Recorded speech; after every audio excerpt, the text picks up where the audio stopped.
Hi అండి, అందరికీ welcome back to my channel. ఎలా ఉన్నారు? అందరూ బాగున్నారా? ఈ వీడియోలో పక్కా విలేజ్ స్టైల్లో బీరకాయ పచ్చిశనగపప్పు కర్రీ అయితే ఎలా చేసుకోవాలో చూపిస్తాను. చాలా అంటే చాలా టేస్టీగా ఉంటుంది.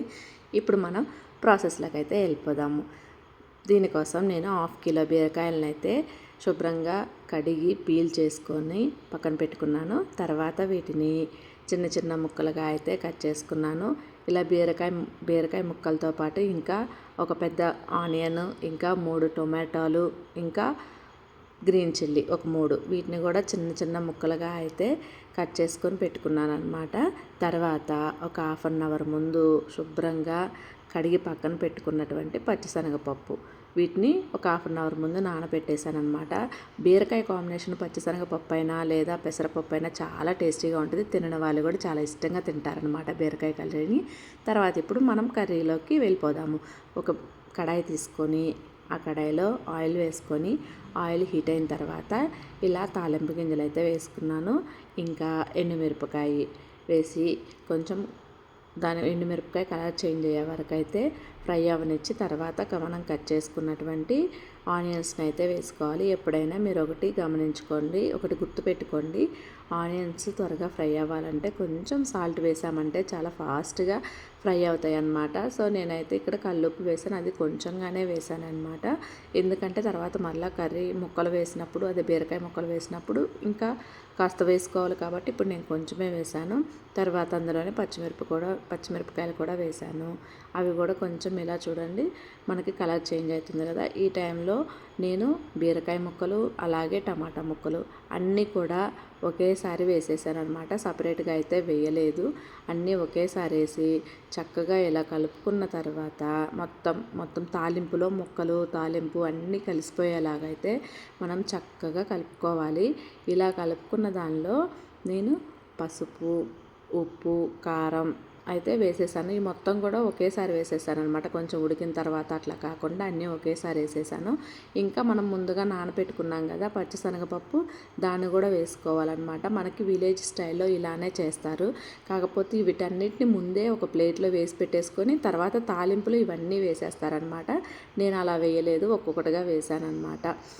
సో ఇది పక్కా విలేజ్ స్టైల్. సో అన్నీ వేసుకొని చక్కగా అయితే మంచిగా కలుపుకోవాలన్నమాట.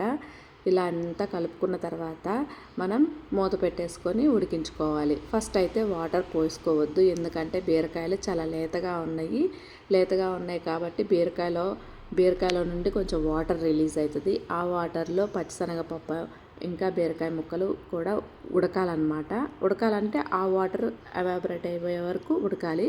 అలా ఉడికించుకున్న తర్వాత మనకి అర్థమవుతుంది. మూత తీసి కలబెట్టుకునేటప్పుడు కొంచెం లైట్గా అడుగంటున్నట్లు అట్లా అనిపిస్తుంది. సో ఆ టైంలో మనం వాటర్ యాడ్ చేసుకోవాలి. నేనైతే ఒక గ్లాస్ వరకు నీళ్ళు అయితే యాడ్ చేశానమాట. ఆ నీళ్ళు యాడ్ చేసుకొని ఇంకా ఇందులోనే నేను కరివేపాకు వేసుకున్నాను. నాకు ఎందుకు ఇలాగా కొంచెం గ్రేవీ కర్రీస్ చేసుకునేటప్పుడు కరివేపాకు నాకు ఉడికేటప్పుడు వేయడం అంటే ఇష్టం అనమాట. చాలామంది తాలింపులో వేస్తారు, తాలింపులో నాకు కూడా ఇష్టం. కాకపోతే ఇలా గ్రేవీ కర్రీస్ అలా చేసేటప్పుడు మధ్యలో వేసుకోవడం అంటే ఇష్టం అనమాట. ఉడికేటప్పుడు ఫ్లేవర్ మంచిగా కర్రీకి పడుతుందని చెప్పి సో కరివేపాకు వేసుకొని చక్కగా కలుపుకొని మళ్ళీ మూత పెట్టేసుకొని మళ్ళీ ఒక 5 మినిట్స్ వరకు ఉడికించుకోవాలన్నమాట. కానీ మధ్యలో అయితే కలబెట్టుకుంటూ చూసుకుంటూ ఉండాలి, ఎందుకంటే పచ్చిశనగపప్పు కాబట్టి వాటరు త్వరగా అదే ఉడికిపోతుంది అన్నమాట. అంటే ఉడికిపోవడం అంటే వాటర్ త్వరగా ఇంకిపోతే ఛాన్స్ ఉంటుంది. సో మనము మధ్యలో ఒకసారి పచ్చిశనగపప్పును అయితే చూడొచ్చు నోట్లో వేసుకొని అది ఉడికిందా లేదా అని చెప్పేసి. సో నేను ఎలాగైతే చెక్ చేశాను. మరలా మూత పెట్టేసుకొని ఉడికించుకున్న తర్వాత తీసి కలబెట్టుకొని దానిలో కొంచెం ధనియాల పొడి అలాగే కొంచెం జీరా పొడి వేశాను. ఇవే నేను వేసిన మసాలాలు కూడా ఏం యూజ్ చేయలేదు, ఓన్లీ జీరా పొడి అలాగే ధనియాల పొడి వేశాను. నేను సాల్ట్ చెక్ చేశాను అనమాట, నాకు సాల్ట్ సరిపోలేదు. అందుకని చెప్పేసి నేను సాల్ట్ కూడా ఆ జీరా పొడి ధనియా పొడి వేసినప్పుడే వేసేసి మంచిగా అయితే కలబెట్టుకున్నాను అనమాట. అలా కలబెట్టుకొని మరలా మనము మూత పెట్టేసుకొని ఇంకొంచెం సేపు అయితే ఉడకనిచ్చుకోవాలి. చాలా అంటే చాలా టేస్టీగా ఉంటుందండి. ఇది ఓన్లీ రైస్లోకే కాదు, మనం దోశలోకి కూడా, మా అమ్మ అయితే దోశలోకి చేస్తుంది, చాలా బాగుంటుంది అనమాట కర్రీ. దోశ, చపాతీ, రైస్ వీటిలోకైనా చాలా బాగుంటుంది అనమాట. ఇప్పుడు కర్రీ చేసుకోవడం అయితే అయిపోయిందనమాట.